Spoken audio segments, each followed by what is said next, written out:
Assalamualaikum warahmatullahi wabarakatuh. Salam sehat buat Ibu dosen yang saya hormati serta teman-teman kelas A32 sekalian yang berbahagia. Semoga kita senantiasa selalu tercurah rahmat dan dalam lindungan Allah Subhanahu wa taala. Amin ya rabbal alamin. Saya Desi Mulyani dari kelas A32 dengan nomor induk 2281131562.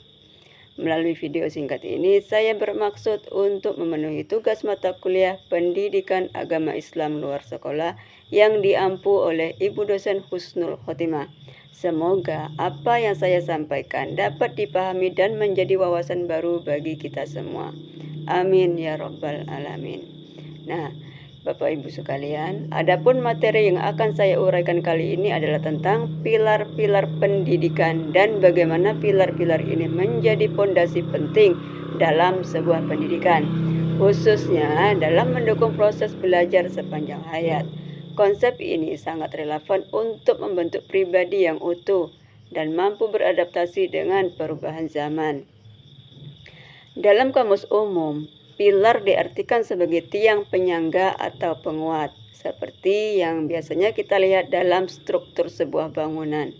Sedangkan dalam konteks pendidikan, pilar adalah segala usaha, pengaruh, dan perlindungan ataupun bantuan yang diberikan kepada anak didik untuk mendewasakan mereka.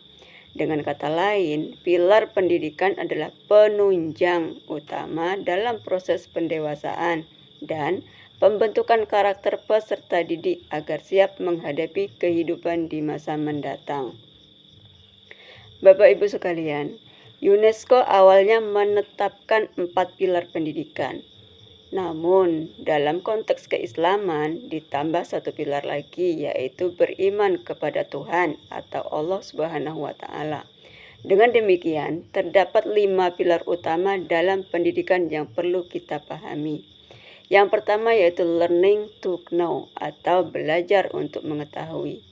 Pilar pertama menekankan pentingnya memahami apa yang dipelajari, bukan sekedar menghafal. Peserta didik diajak untuk memperoleh pengetahuan secara mendalam agar mampu berpikir kritis dan analitis. Dengan demikian, mereka tidak hanya tahu, tetapi juga mengerti makna dari apa yang mereka pelajari. Sedangkan yang kedua yaitu learning to do atau belajar untuk berbuat. Setelah memahami pengetahuan, langkah berikutnya adalah mengaplikasinya dalam kehidupan nyata. Pilar ini menekankan pentingnya keterampilan dan kemampuan praktis, sehingga peserta didik dapat menerapkan ilmu yang dimiliki untuk memecahkan masalah dan berkarya di masyarakat. Yang ketiga yaitu learning to be atau belajar untuk menjadi. Pilar ketiga berfokus pada pengembangan kepribadian dan karakter. Pendidikan tidak hanya membentuk seseorang menjadi cerdas secara intelektual, tetapi juga menjadi pribadi yang utuh, mandiri, dan bertanggung jawab. Tujuannya agar peserta didik mampu menjadi individu yang matang dan siap menghadapi tantangan hidup. Sedangkan pilar yang keempat yaitu learning to live together atau belajar hidup bersama. Pilar ini mengajarkan pentingnya hidup berdampingan dengan masyarakat. Manusia adalah makhluk sosial yang tidak bisa hidup sendiri. Melalui pilar ini, peserta didik diajarkan untuk menghargai berbagai perbedaan, bekerja sama, dan membangun toleransi dalam kehidupan bermasyarakat. Yang kelima dan yang terakhir yaitu learning to believe in God atau belajar untuk beriman kepada Tuhan. Sebagai tambahan dalam konteks pendidikan agama Islam, pilar ini menekankan pentingnya membangun keimanan dan menjelaskan tugas sebagai makhluk religius. Peserta didik diarahkan untuk memahami dan mengamalkan nilai-nilai spiritual dalam kehidupan sehari-hari. Nah, Bapak Ibu sekalian, learning to believe in God atau belajar untuk beriman kepada Tuhan merupakan pilar yang paling utama dalam sebuah pilar pembelajaran ini. Bapak Ibu sekalian, pilar pendidikan yang terdiri dari learning to know, learning to do, learning to be, dan learning to live together. Serta satu lagi tambahan dalam pendidikan Islam yaitu learning to believe in God. Merupakan pondasi penting dalam membangun pendidikan yang holistik.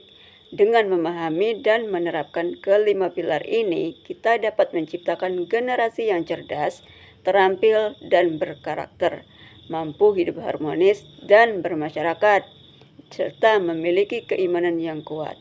Kelima pilar ini membentuk suatu kerangka utuh bagi pendidikan sepanjang hayat. Tujuannya yaitu bukan hanya untuk mencetak orang yang cerdas secara akademik, tetapi juga cerdas secara emosional, sosial, spiritual, dan moral. Dengan pilar-pilar ini, kita berharap akan lahir generasi yang tidak hanya pintar, tetapi juga bijaksana, beriman, dan mampu hidup secara harmonis di tengah masyarakat yang beragam.